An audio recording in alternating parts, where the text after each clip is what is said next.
गोस्वामी तुलसीदास जी हनुमान जी की बड़प्पन के लिए या उनकी महिमा गाने के लिए हनुमान चालीसा का पाठ किए और उसको लिखने लगे। जब वो लिखना शुरू किए तो वो हनुमान चालीसा लिख ही नहीं पा रहे थे।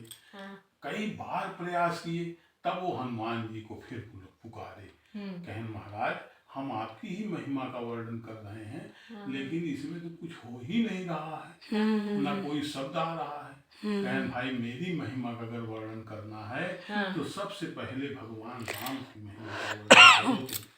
तब उन्होंने जब शुरू किया, उन्होंने कहा कि जब उन्होंने शुरू किया हनुमान चालीसा तो सबसे पहले भगवान राम की स्तुति की कि श्री गुरु चरण सरोज रज निज मन मुकुर सुधारी बरनउँ रघुबर बिमल जसु जो दायकु फल चारि बुद्धहीन तनु जानिकै सुमिरौ पवन कुमार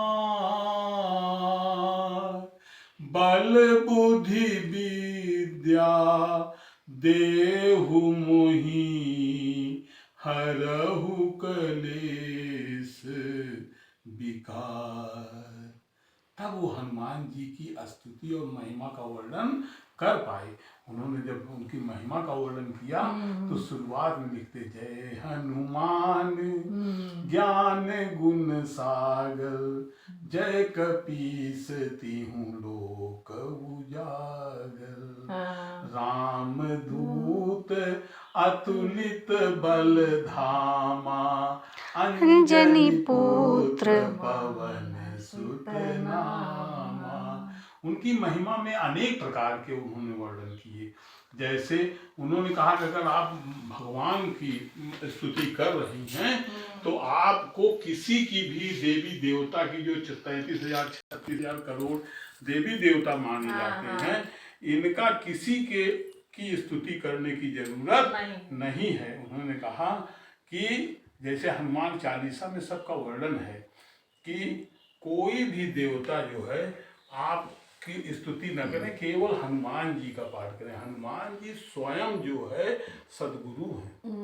उन्होंने लिखा है, जैसे शुरू में वंदना में आपको हमने सुनाया, लास्ट में भी लिखते कि जय जय जय हनुमान गोसाई कृपा करहु गुरुदेव की नाई। गुरु क्या होते हैं? वो अनुशासन है। आप पर लगाम भी लगाएंगे, आपको डांटेंगे भी, आपको पुचकारें भी, आपको दुलारेंगे भी, लेकिन वो सत मार्ग पर आपको ले जाएंगे। इसीलिए कहते हनुमान जी के अलावा कोई सदगुरु नहीं। इतने बड़े बड़े संत महात्मा हुए लेकिन बिना हनुमान जी की कृपा के नहीं हुए। जैसे तुलसीदास जी ही, तुलसीदास जी माता सीता जी का श्रृंगार वर्णन कर रहे थे, तब भी उनकी लेखनी फंस गई थी। वो बार बार यही लिखें, जैसे सीता माता जी आई अयोध्या और पैर निकाली डोली में से और जैसे नीचे रखी तो उन्होंने लिखा कि सोह नवल तन सुंदर सारी। इतने सुंदर बदन पर ये साड़ी कितनी सुंदर लग रही है। कहते हैं कि इसके बाद उनकी लेखनी फंस गई। बहुत प्रयास किए लेकिन तुलसीदास जी कुछ कर नहीं पाए।